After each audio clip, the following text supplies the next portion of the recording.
القلب ده ماله؟ مش شهرين. ما كملش شهرين. اسمع صوت الطرمبه ده كده. ده يا جماعه القلب. تمام.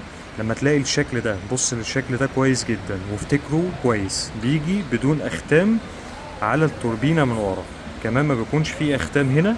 تمام. تبع للشركه المصنعه. ده اسوأ وارضى انواع ترمبات بتدخل مصر، وللاسف بتجيلنا بالشكل دون، وبتيجي للموزعين بيكتبوا عليه بقى اللي هم عايزينه. عايزين تكتب هيونداي وكيا، تكتب حته كوري كده تبين ان انت شبه حته QR كود.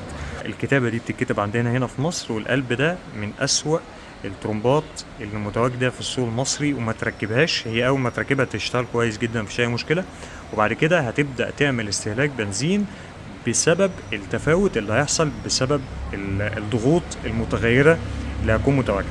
واحسن انواع متواجده دلوقتي للهيونداي وكيا قلب اسمه ديوا.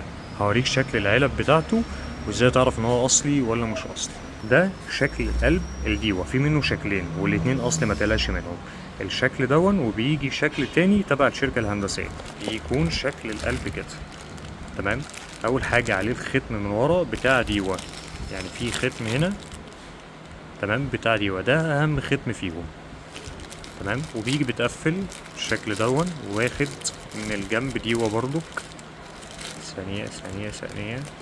واخد من الجنب ديوا ميدن كوري وديوا، وبيكون مختوم من هنا من الجنب. ده احسن قلب للهيونداي والكيا في الوقت الحالي. هوريك برضك الشكل بتاعه او شكل العلبة التانية، هو من جوه. لو فتحت العلبة ملقتش الشكل ده بيبقى مضروب. ده بقى الشكل التاني بتاع تبع الشركة الهندسية. تمام. هو نفس القلب، يجي برضو في نفس الفكرة، عليه الختم من ورا،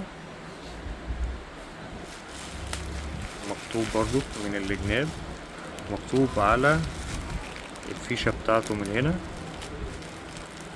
اهوت، مختوم هنا، مختوم هنا، مختوم في التوربينة من ورا.